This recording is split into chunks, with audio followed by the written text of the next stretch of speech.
आज हम आपको धरती पर बने एक ऐसे सचखंड के दर्शन करवाने जा रहे हैं जहाँ के कण कण में 8वें गुरु हरकृष्ण साहिब जी की ढेरों यादें बसी हैं। जिस जल कुंड में गुरु हरकृष्ण साहिब जी ने अपने चरण डाले थे, आज उसी जल कुंड का अमृत जल पीने से लाइलाज बीमारियां दूर होती हैं। जहां 8 साल के गुरु हरकृष्ण साहिब जी ने दिल्ली में फैली महामारी से लाखों लोगों को रातों रात ठीक कर दिया। आखिर ऐसा क्या चमत्कार हुआ जिसे देख लोग हैरान रह गए। ये वो पवित्र स्थान है जहां 8 साल की उम्र में गुरु हरकृष्ण साहिब जी ज्योति ज्योत समा गए। इसी धरती पर उन्होंने अगले गुरु यानी 9वें गुरु तेग बहादुर जी के गुरु बनने की भविष्यवाणी की थी। हम जिस पवित्र स्थान की बात कर रहे हैं वो है गुरुद्वारा बंगला साहिब, जो श्री हरमंदिर साहिब के बाद सबसे पॉपुलर गुरुद्वारा साहिब है। श्री हरमंदिर साहिब के बाद सबसे ज्यादा चढ़ावा इसी गुरुद्वारा साहिब में चढ़ता है। इन सभी हैरान कर देने वाली बातों को आज हम इस वीडियो में आपको बताएंगे। वीडियो को आप एंड तक देखें, क्योंकि वीडियो के लास्ट में हम आपको ये भी बताएंगे कि गुरु हरकृष्ण साहिब जी के शरीर त्यागने के बाद औरंगजेब के साथ ऐसी क्या अजीबोगरीब घटना घटी जिससे उसकी रूह कांप उठी।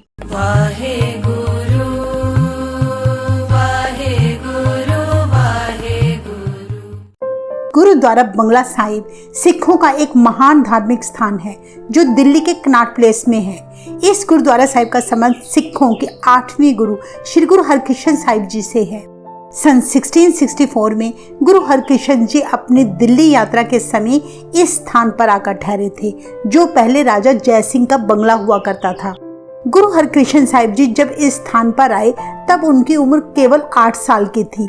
उस समय पूरे भारत पर औरंगजेब की हुकूमत थी, जो बड़ा ही कट्टर राजा था। राजा जयसिंह भी औरंगजेब के अधीन था।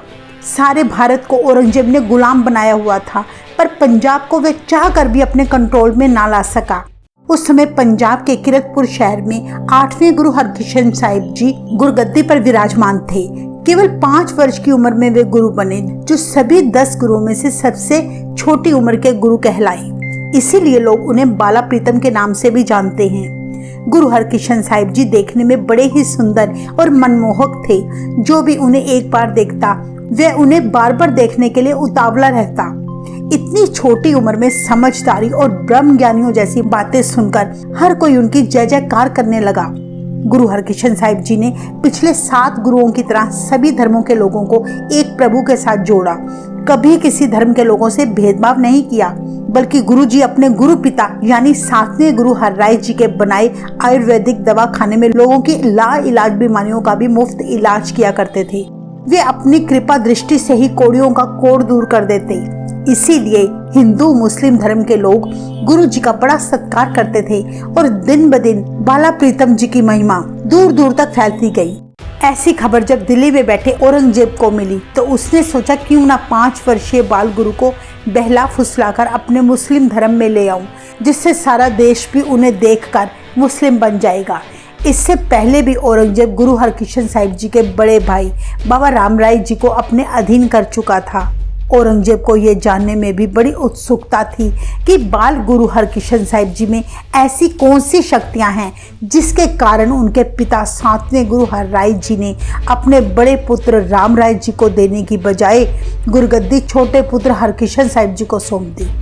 असल में औरंगजेब गुरु हरकृष्ण साहिब जी की शक्तियों की परख करना चाहता था और साथ ही बाबा राम राय ने औरंगजेब को अपने गद्दी का हक दिलाने के लिए सहायता मांगी और कहा कि किसी भी तरह उनके छोटे भाई गुरु हरकृष्ण से गद्दी छीनकर मुझे दिलवाए।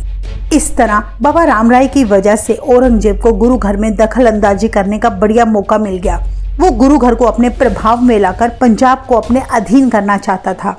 औरंगजेब जो चाल गुरु हरकृष्ण साहिब जी के साथ चलने की सोच रहा था, वो चाल उसने गुरु जी के पिता हरराय जी के साथ भी चली, जो असफल रही। इस बात को समझने के लिए हमें इतिहास के पन्ने पलटने होंगे। कहते हैं कि औरंगजेब ने 7वें गुरु हरराय जी को खत्म करने के लिए 3 बार अपनी सेना पंजाब में भेजी, पर वह गुरु जी का बाल भी बांका ना कर पाई। औरंगजेब ने चिढ़कर तब गुरु हरराय जी को दिल्ली आने का हुक्म भेजा, पर गुरु हरराय जी ने दिल्ली आने से साफ इनकार करते हुए कहा कि हम दिल्ली क्यों आए, ना तो हमने तुम्हारी कोई जमीन हड़पी है, ना ही तुम्हारा कुछ देना है। ऐसा जवाब मिलने के बावजूद भी औरंगजेब ने गुरुजी को बार बार दिल्ली बुलाने का आदेश दिया। अंत में गुरुजी ने अपने बड़े पुत्र रामराय जी को औरंगजेब के साथ बातचीत करने के लिए दिल्ली भेजा। इतने बुद्धिमान और चतुर होने के बावजूद बाबा रामराय जी औरंगजेब की बातों में आ गए और सिक्खी सिद्धांत के खिलाफ जाकर उन्होंने ढेरों करामातें दिखाई और श्री गुरु ग्रंथ साहिब जी के बानी के गलत अर्थ करके औरंगजेब को संतुष्ट किया। इस बात से नाराज होकर गुरु हरराय जी ने अपने बड़े पुत्र रामराय जी को अपनी जिंदगी से बेदखल कर दिया। ज्योति-ज्योत समाने से पहले उन्होंने अपने 5 वर्षीय पुत्र हरकृष्ण साहिब जी को सिखों का 8वां गुरु बनाया और उनके साथ वचन किया कि आपने कभी भी पुत्र जालिम औरंगजेब का मुख नहीं देखना। जैसा कि हम आपको पहले भी बता चुके हैं कि औरंगजेब किसी भी तरह गुरु हरकृष्ण साहिब जी को दिल्ली बुलाना चाहता था। वो ये भी जान चुका था कि गुरु हरराय जी की तरह उनका पुत्र भी मेरा आदेश मानकर दिल्ली कभी नहीं आएंगे। इसीलिए औरंगजेब ने राजा जय सिंह को, जो गुरु घर का सेवक था, उसे गुरु हरकृष्ण साहिब जी को दिल्ली बुलाकर दरबार में पेश करने की जिम्मेदारी सौंप दी। जबकि राजा जय सिंह औरंगजेब की धार्मिक कट्टरता और उसकी चाल से अच्छी तरह वाकिफ था।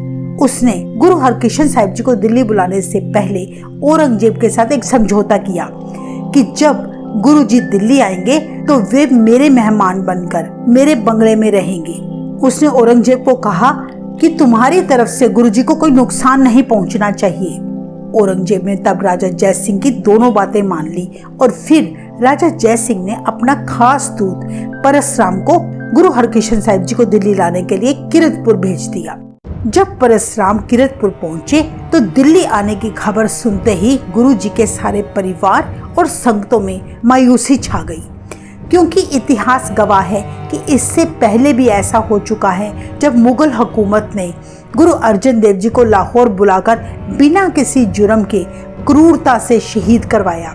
दूसरी बार छठे गुरु हरगोबिंद साहिब जी को मुगल हुकूमत ने दिल्ली बुलाकर उन्हें ग्वालियर के किले में काफी समय तक कैद रखा।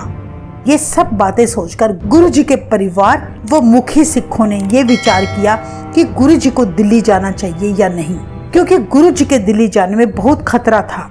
अभी वो सलाह ही कर रहे थे कि 5 वर्षीय गुरु हरकृष्ण साहिब जी ने खुद ही फैसला लेते हुए सभी को कहा कि वो दिल्ली अवश्य जाएंगे। उन्होंने कहा कि अकाल पुरख प्रभु हमारे अंग संग है। कहते हैं कि गुरुजी फरवरी 1664 को दिल्ली के लिए रवाना हुए। उनके साथ उनकी माता सुलखनी जी और हजारों सिख संगते तथा शस्त्रधारी सैनिक भी थे। किरतपुर में चलकर गुरुजी सबसे पहले अपनी विवाहित बहन रूपकौर को दयालपुर में मिले। उस वक्त किसी को कुछ पता ना था कि दिल्ली जाकर क्या होना है, पर अंतर्यामी गुरुजी जानते थे कि ये सफर उनके जीवन का आखिरी सफर था। अपनी बहन को अंतिम बार मिलकर गुरुजी फिर अंबाला के पंजोखड़ा स्थान पर पहुंचे, जहां गुरु हरकृष्ण साहिब जी के दर्शन करने हजारों संगतें पहले से ही मौजूद थी। गुरुजी ने तब जमीन पर लकीर खींचकर सभी को हुक्म दिया कि सारे संगतें यहीं से अपने घरों को वापस चली जाए। जो इस लकीर को पार करेगा वो मेरा सिख नहीं। ऐसा फरमान सुनकर तब संगतें भारी मन से वापस लौट गई। अपने परिवार और कुछ खास सिखों के साथ दिल्ली की ओर गुरुजी बढ़ गए। पंजोखड़ा साहिब के इस धरती पर गुरुजी काफी दिन तक ठहरे थे और इसी स्थान पर आजकल गुरुद्वारा पंजोखड़ा साहिब सुशोभित है, जहां अरदास करने से गूंगे बहरे व्यक्ति भी बोलने सुनने लगते हैं। अगर आप इस गुरुद्वारा साहिब की वीडियो देखना चाहते हैं तो ऊपर दिए आई बटन पर क्लिक करें। इस तरह हजारों संगतों को दर्शन देकर अंत में गुरुजी दिल्ली पहुंचे, जहां राजा जय सिंह और दिल्ली की ढेरों संगतें गुरुजी का भव्य स्वागत करने के लिए खड़े थे। ये गुरुद्वारा साहिब जो अब आप देख रहे हैं, इसी स्थान पर पहले राजा जय सिंह का बंगला हुआ करता था। गुरुजी के सत्कार के लिए तब राजा जय सिंह ने चांदी के थाल में बेशकीमती सौगातें रखकर गुरुजी को अर्पण की। गुरुजी ने सारी वस्तुएं उसी पल गरीबों में बंटवा दी। इसके बाद राजा जय सिंह गुरुजी को अपने बंगले में ले गया, जहां उसने गुरुजी के ठहरने का विशेष इंतजाम किया हुआ था। आज उसी स्थान पर गुरुद्वारा बंगला साहिब सुशोभित है, जिसके अब आप दर्शन कर रहे हैं। इतनी छोटी आयु देखकर जैसे पहले भी कई लोगों के मन में शंका पैदा हुई थी, उसी तरह राजा जयसिंह की रानी के मन में भी विचार आया, क्या सच में इतनी छोटी उम्र के गुरु हो सकते हैं। कहते हैं तब रानी दासियों वाले कपड़े पहनकर बाकी दासियों के बीच जाकर बैठ गई और कुछ दासियों को उसने रानियों वाले कपड़े पहना दिए। मन में संकल्प किया कि अगर गुरु सच्चे हैं तो वे मुझे अवश्य पहचान कर मेरी गोदी में बैठ जाएंगे। जब गुरुजी रानी के महल पहुंचे तो वहां ढेरों रानियों को देखकर गुरुजी झट से असली रानी की गोद में जा बैठे और रानी से बोले, आपको रानी होकर दासी का वेश धारण करके घर आए मेहमान की परख करना शोभा नहीं देता। ऐसे वचन सुनकर रानी बहुत शर्मिंदा हुई और उसे सच्चे गुरु की शक्ति का तब एहसास हुआ। वीडियो में आगे बढ़ने से पहले हम आपको कहना चाहते हैं कि आप इस वीडियो को लाइक और शेयर जरूर करें और वीडियो को पूरा देखें, ताकि आपके सहयोग से हम इस तरह की और वीडियोस हर हफ्ते लेकर आते रहें। तो चलिए आगे बढ़ते हैं। कुछ दिन बाद राजा जयसिंह ने औरंगजेब को गुरुजी के दिल्ली आने की खबर भेज दी। दूसरी तरफ गुरुजी ने राजा जयसिंह को पहले से ही बता दिया कि हम संगतों के प्रेम से बंधे दिल्ली आए हैं, हमने बादशाह औरंगजेब के माथे किसी हालत में नहीं लगना। तब राजा जयसिंह ने ये सारी बात औरंगजेब को बता दी। औरंगजेब सुनकर बड़ा हैरान हुआ कि गुरुजी उसका मुख देखना नहीं चाहते, जबकि उसने ही गुरुजी को दिल्ली बुलवाया था। सूरज प्रकाश ग्रंथ में भाई संतोख सिंह जी लिखते हैं कि बादशाह औरंगजेब के बार बार कहने पर भी गुरु हरकृष्ण साहिब जी ने उसे दर्शन देने से मना कर दिया। फिर औरंगजेब ने गुरुजी को परखने के लिए राजा जयसिंह की हवेली में अपने सिपाहियों के हाथ गुरुजी को भेंट के रूप में 2 थालियां पेश की। एक थाली में कीमती गहने, कपड़े और खिलौने थे, जबकि दूसरी थाली में फकीरों वाला चोला और नाम जपने वाली माला थी। गुरुजी ने उसी वक्त सारी भेंटें लौटा दी और केवल एक माला रख ली। गुरुजी ने औरंगजेब के सेवादार को कहा कि जाकर बादशाह औरंगजेब से कह दो, मुलाकात किसी सूरत में नहीं होगी। गुरुजी का दृढ़ संकल्प सुनकर बादशाह को समझ आ गई कि गुरुजी को ना तो दुनियावी पदार्थों की भूख है, ना ही उन्हें किसी बादशाह का डर है। अपनी चाल कामयाब ना होने पर औरंगजेब ने अपने पुत्र शहजादे आजम को गुरुजी के पास भेज दिया। वह गुरुजी का हम उम्र था। गुरुजी के दरबार का शाही ठाट बाट, बिना भेदभाव के लंगर का बर्तना देखकर वह बड़ा हैरान हुआ। गुरुजी ने उसका पूरा आदर किया और उसकी इच्छा अनुसार उसे अपने बाग में ले जाकर बेमौसमी फल खिलाए। शहजादे ने तब गुरुजी से पिता औरंगजेब के उनसे मिलने की इच्छा जताई। तब गुरुजी बोले, मैंने भोली भाली जनता पर अत्याचार करने वाले बादशाह का कभी मुख नहीं देखना। हम उस मनुष्य को जिंदा नहीं समझते जिसके दिल में अल्लाह की याद ना हो। इतिहास में दर्ज है कि उन्हीं दिनों दिल्ली में हैजा और चेचक जैसी महामारी फैल गई, जिससे हजारों लोग मरने लगे। कई लोग उम्र भर के लिए नेत्रहीन हो गए। गुरुजी बड़े ही कोमल हृदय के स्वामी थे, दूसरों का दुख नहीं देख सके, सो घर घर जाकर उन्होंने रोगियों का इलाज शुरू कर दिया और ज्यादातर रोगी गुरुजी के पास जयसिंह की हवेली में भी आने लगे। लोगों ने उधर एक चमत्कार देखा कि जिस स्थान पर बैठकर गुरु हरकृष्ण साहिब जी संगतों को उपदेश दिया करते थे, वहीं पास में पानी का एक कुंड था जिसमें गुरुजी अपने चरण धोया करते थे। उसी जल में कुछ रोगियों ने स्नान किया और जल पिया तो उनका रोग ठीक होने लगा। ऐसा चमत्कार देखकर सभी धर्मों के लोग हजारों की गिनती में हर दिन गुरुजी के पास आकर निहाल होते गए और अपने रोग से मुक्त होते गए। गुरुजी के चरणों की छू से वो साधारण जल अमृत बन चुका था। ये जलकुंड जिसके आप अब दर्शन कर रहे हैं, इसी जलकुंड में गुरु हरकृष्ण साहिब जी अपने चरण धोया करते थे और उसी जलकुंड का पानी पीने से सभी रोगियों का चेचक और हैजा ठीक हुआ था। इसलिए आज भी जो संगतें इस गुरुद्वारा साहिब में आकर इस कुंड का अमृत जल ग्रहण करती हैं, हर प्रकार के उनके रोग ठीक हो जाते हैं। इस जल कुंड को चौबच्चा साहिब कहते हैं। आइए दर्शन करें गुरु जी की छू प्राप्त इस पवित्र जल कुंड के।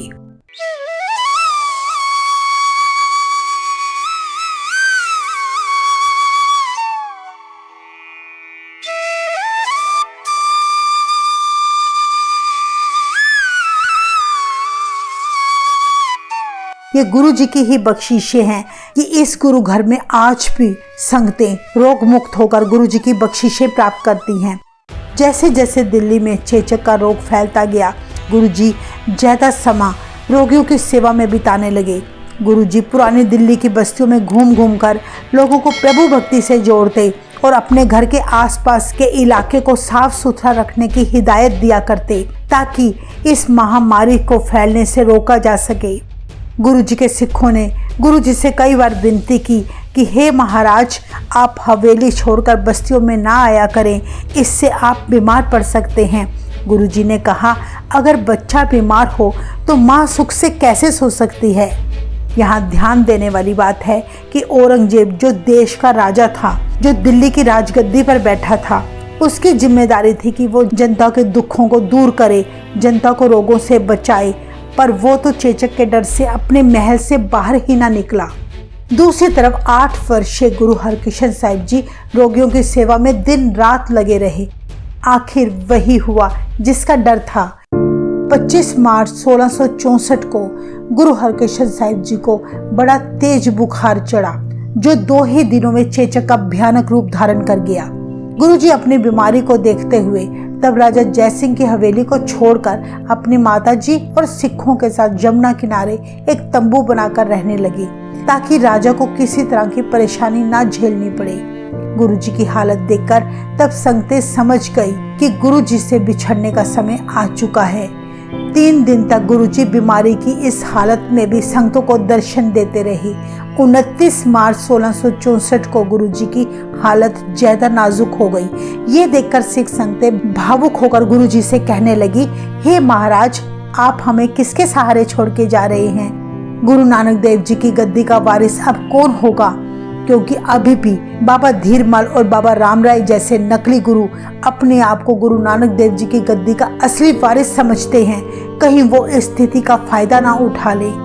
गुरु जी समय की नजाकत को समझते थे। उन्होंने उसी पल अपने सिखों से गुरगद्दी की सामग्री मंगवाई और अपना हाथ 3 बार ऊपर करके धीरे से फरमाया, बाबा बकाले, बाबा बकाले, बाबा बकाले। गुरु जी का इशारा गुरु तेग बहादुर जी की तरफ था, जो रिश्ते में उनके दादाजी लगते थे। पंजाब में उस समय दादा को बाबा कहकर बुलाया जाता था। उन दिनों गुरु तेग बहादुर जी पंजाब के गांव बकाला में निवास किया करते थे। कुछ इतिहासकारों का कहना है कि गुरु तेग बहादुर जी अपनी देश विदेश की यात्राओं के दौरान गुरु हरकिशन साहिब जी को दिल्ली भी मिले थे। तब गुरु हरकिशन साहिब जी ने उसी समय फैसला कर लिया था कि सिख धर्म की बागडोर गुरु तेग बहादुर जी के अलावा और कोई नहीं संभाल सकता। अंत में 29 मार्च की शाम को गुरु हरकिशन साहिब जी ने दीवान लगाया, शब्द कीर्तन हुआ। गुरु जी के आदेश से 100 रुपए की देग का प्रसाद तैयार करवाकर संगतों में बांटा गया। अगले दिन 30 मार्च 1664 को सबके दुख दूर करने वाले निरंकार रूप गुरु हरकिशन साहिब जी परम ज्योत में विलीन हो गए। दिल्ली के जिस स्थान पर गुरु हरकिशन साहिब जी ने अपना आखिरी समय बिताया, वहीं पर उनका अंतिम संस्कार किया गया। आज उसी स्थान पर उनकी याद में गुरुद्वारा बाला साहिब सुशोभित है, जो कि गुरुद्वारा बंगला साहिब जी से 11 किलोमीटर की दूरी पर है। गुरु हरकिशन साहिब जी के ज्योति ज्योत समाने के बाद एक बड़ी हैरान करने वाली घटना घटित हुई। औरंगजेब का हठ था कि उसे गुरु जी के दर्शन करने हैं। जब औरंगजेब को गुरु जी के शरीर त्यागने की खबर मिली तो वो गुरु जी के दर्शन करने आया। कहते हैं कि उसका सिर बुरी तरह से चकराने लगा और जैसे ही वो गुरु जी के मुख से चादर हटाने लगा, तभी कमरे में इतना तेज प्रकाश हुआ कि वह गुरु जी का मुख ना देख पाया और डर के मारे चीखता हुआ वापस लौट गया। इस तरह गुरु जी का प्राण औरंगजेब ना तोड़ सका। गुरु जी के व्यक्तित्व और सादगी से राजा जयसिंह तब इतना प्रभावित हुआ कि उसने गुरु जी के बाद अपना बंगला गुरु जी के नाम करके सिखों को भेंट कर दिया। उसी स्थान पर आज राजा जयसिंह के बंगले पर ही गुरुद्वारा बंगला साहिब सुशोभित है। इस पवित्र स्थान के बारे में मान्यता है कि जो भी इस गुरु घर में आकर श्रद्धा भावना से चौबच्चा साहिब से अमृत ग्रहण करता है और अमृत सरोवर में स्नान करता है, उसके हर प्रकार के रोग दूर होते हैं। इसीलिए हजारों की गिनती में लोग हर रोज यहाँ आकर श्री गुरु ग्रंथ साहिब जी के आगे नतमस्तक होते हैं। संगतों की ये गिनती गुरपुरब वाले दिन लाखों में पहुंच जाती है। गुरुद्वारा साहिब के अंदर एक बहुत सुंदर सोने की पालकी साहिब है, जहां श्री गुरु ग्रंथ साहिब जी का प्रकाश किया गया है। इसी स्थान पर गुरु हरकृष्ण साहिब जी बैठकर संगतों को उपदेश दिया करते थे। यहाँ पर बहुत सुंदर ठंडे जल का सरोवर है, जो इस गुरुद्वारा साहिब की खूबसूरती को चार चांद लगाता है। यहाँ का अमृत जल लेने और अपनी इच्छाओं को पूरा करने के लिए संगतें देश विदेश से यहाँ आती हैं। गुरुद्वारा साहिब के साथ गुरु हरकृष्ण साहिब जी के नाम से चलाया जा रहा एक हॉस्पिटल भी है, जहाँ देश विदेश से पढ़कर आए माहिर डॉक्टर रोगियों का मुफ्त इलाज करते हैं। गुरुद्वारा साहिब में दर्शन करने के बाद अब हम आपको लंगर हॉल ले चलते हैं। यहाँ 24 घंटे लंगर की सेवा की जाती है। यह लंगर यहाँ के सेवादारों और यहाँ आए संगतों के द्वारा बनाया जाता है। सब लोग धर्म जाति के भेदभाव को त्याग कर एक साथ नीचे बैठकर लंगर ग्रहण करते हैं। यहाँ करीब 40,000 लोगों के लिए हर रोज लंगर तैयार होता है। हर रविवार को संगतों की संख्या 1 लाख तक पहुँच जाती है। आजकल गुरुद्वारा साहिब में ऑटोमेटिक किचन बना दी गई है, जहां लाखों की गिनती में आई संगतों के लिए लंगर बड़े ही कम समय में तैयार होता है। इस गुरुद्वारा साहिब में बाबा बघेल सिंह म्यूजियम भी है, जहां सिख गुरुओं के जुड़े इतिहास की जानकारी दी जाती है। इस म्यूजियम में एक मल्टीमीडिया रूम भी बनाया गया है, जिसमें बहुत ही सुंदर तरीके से सिख धर्म के बारे में डिटेल में बताया जाता है। हम आपको बता दें कि बाबा बघेल सिंह ने जब दिल्ली मुगलों से जीत ली थी, तब उन्होंने दिल्ली में 7 गुरुद्वारे बनाए थे, जिनमें से गुरुद्वारा बंगला साहिब भी एक है, और इस सरोवर का निर्माण भी उन्होंने ही किया था। अंत में हम आपको यही कहना चाहेंगे कि गुरु हरकृष्ण साहिब जी ने चाहे 3 साल सिख पंथ की अगुवाई की, पर जिस निडरता और सूझबूझ के साथ 8 वर्षीय गुरु हरकृष्ण साहिब जी ने सिख पंथ को मजबूत किया, उसे देखकर मुगल हुकूमत और अन्य दुश्मन चकित रह गए। ये बात हमें भी समझनी होगी कि सिख धर्म पर गुरु हरकृष्ण साहिब जी का यह सबसे बड़ा उपकार था। उन्होंने दिल्ली की जनता को तो रोग मुक्त किया ही, इसके अलावा उन्होंने गुरुगद्दी की जिम्मेदारी गुरु तेग बहादुर जी को सौंपी। अगर गुरुगद्दी किसी मायाधारी या स्वार्थी व्यक्ति को मिल जाती, तो वो सिख धर्म की नींव आज वो ना होती जो गुरु तेग बहादुर जी और गुरु गोबिंद सिंह जी की दी गई कुर्बानियों ने देकर रखी है। तो ये था गुरुद्वारा बंगला साहिब का पूरा इतिहास। वीडियो को आप ज़्यादा से ज़्यादा शेयर करें, ताकि गुरु हरकृष्ण साहिब जी का पूरा इतिहास सभी को पता चल सके। वाहेगुरु जी का खालसा, वाहेगुरु जी की फतेह।